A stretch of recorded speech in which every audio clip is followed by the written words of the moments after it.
Buenas noches tengan ustedes. Volvemos, soy Susana Figueroa. Volvemos a Aymara Fácil para todos. Aymara Aru, Sap, Casa y Atecaña. Aymara Aru, Casa y Atecaña.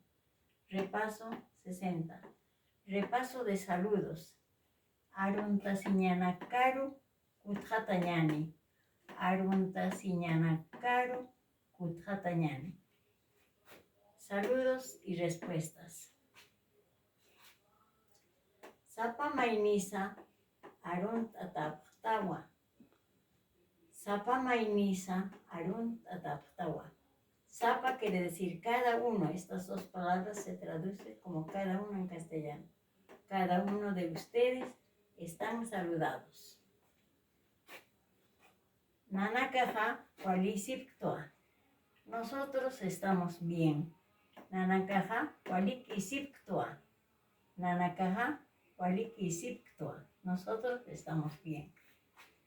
Aquí. Kamisaki, ¿cómo estás? Kamisaki, ¿cómo estás?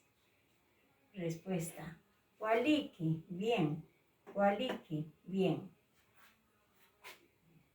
Camisas Taza, ¿cómo estás? Después de algún tiempo es este saludo, de mucho tiempo. Camisas Taza, ¿cómo estás?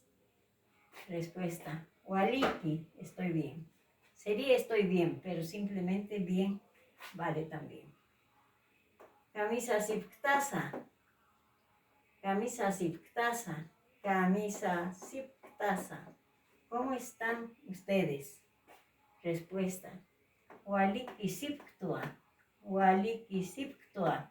Estamos bien. Waliki Siptua. Estamos bien. Muchas gracias y buenas